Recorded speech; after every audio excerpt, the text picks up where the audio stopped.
The following is a special presentation of Tony Kurre Radio.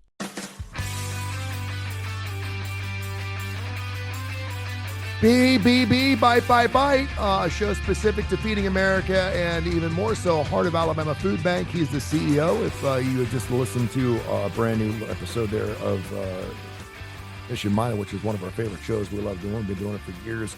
We're glad you're here for Bite, and you have something brand new, and I've heard you talk about this on the show in the past called a mobile market. What exactly is that, and how are you utilizing that to get the most out of it? Yeah, just to give our audience a little context, traditionally you have big box trucks, and then you have like your 18-wheeler tractor trailers when you're moving food. But those just don't provide you as much flexibility to be able to go into some of these communities. So a year and a half ago, we ordered this thing. It was supposed to be in 6 months afterwards, and it was a whole... You want to talk about just a clown show. One company folded in the process. It was just a mess. But a couple of weeks ago, we finally got it in. And so what I want the audience to picture is it's about a 16-foot trailer. It is has a very nice generator on back. It can also be plugged into certain outlets into our building, like a regular trailer, like to refrigerate. It's all for refrigeration. But if you were to, as it's going down the road, the doors on both sides and in the back obviously are all closed. But if you were to pull up into a parking lot, you would go to the side and lift up two awnings. And under each awning are three doors. So it's a total of six doors, and it's the equal on both sides. Mm-hmm. And they're the same kind of glass doors that you would go into a gas station and where your bottle of Coke and canned Coke is just, little narrow glass doors. And you open them up, and there's about 3 or 4 rows of trays. Like the idea is you're going to put produce in these. Okay. You technically could put anything in it.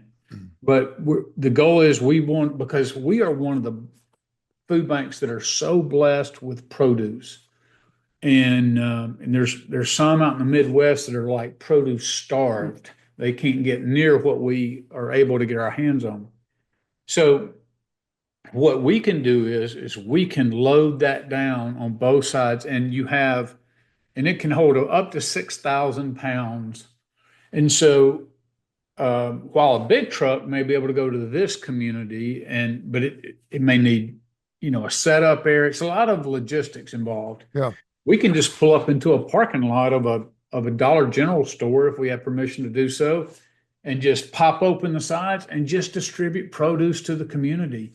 So, and we could do it we could be there all day, or we could do it for, an hour at a time. And because the setup and the pick up and go is so convenient.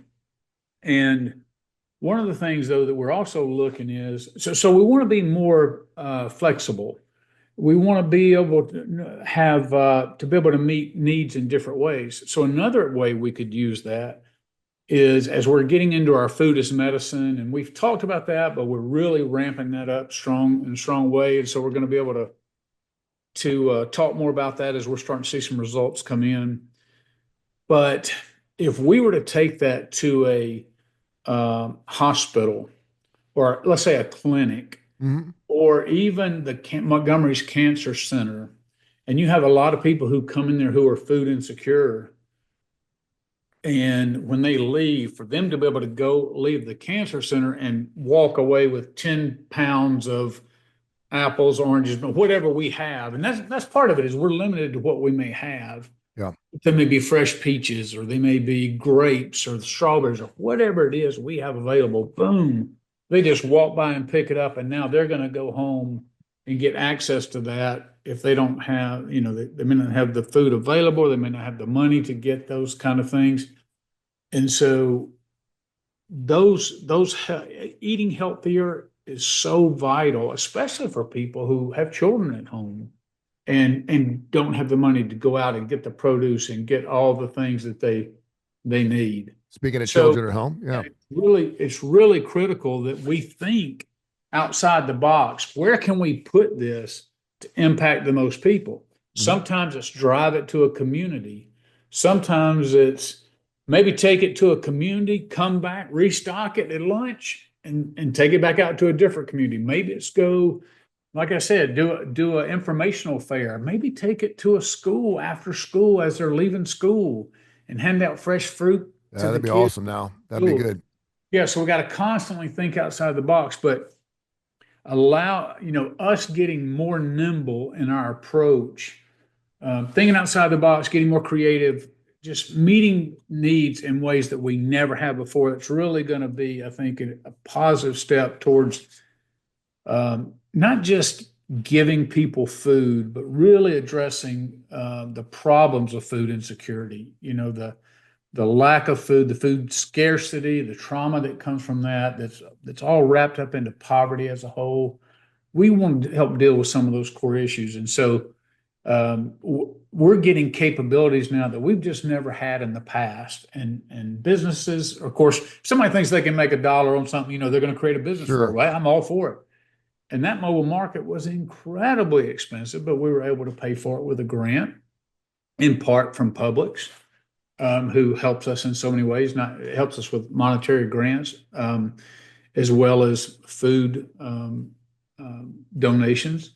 So the more that we think in those terms about what is possible and not just replicate the same patterns, it really challenges us to step out into new spaces and new ways and to think differently. And I am really excited about our future and the impact we can make through this. And Mike, it's funny you bring that up because I'm thinking I can't think of the last day I did not see a Kroger truck. I'm from Cincinnati, so there's Kroger's, which is a huge chain of grocery stores up in the northern central part of the United States, and I'm not sure how far south they go, but they do home grocery delivery. I don't know how they make money on that. I don't. Grocery thing. So, but it's a way of getting Kroger and their footprint into a market that they don't have brick and mortars in. But I'm thinking to myself, if I'm seeing 3 or 4 of those trucks, why couldn't I see these trucks? Why couldn't I see these mobile trucks? Or maybe you could resurface these trucks that they have in order to be used for Feeding America or for the Heart of Alabama Food Bank to hit some rural areas that need food. Yeah, well, that's part of what our food is medicine is. Like, we have gotten a refrigerated van. We're probably going to get another one at some point because it is going to boil down to being able to get to people or being able to see a section of a county that just simply doesn't have any agencies. There's no schools right there. There may not be a church that you can set up a pantry. And sometimes even if you do get in some of the most rural spots and a church goes, yeah, I'll do it. They may do it 2 hours on one Sunday or Saturday afternoon a month.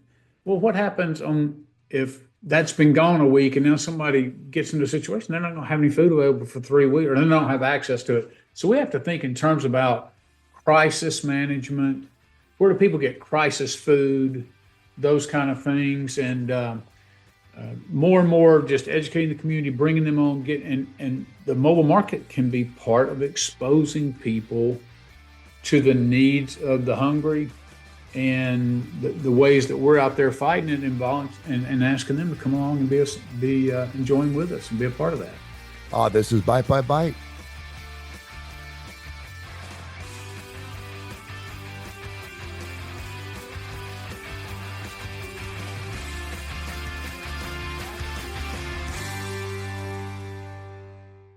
This has been a special presentation of Tony Kurre Radio.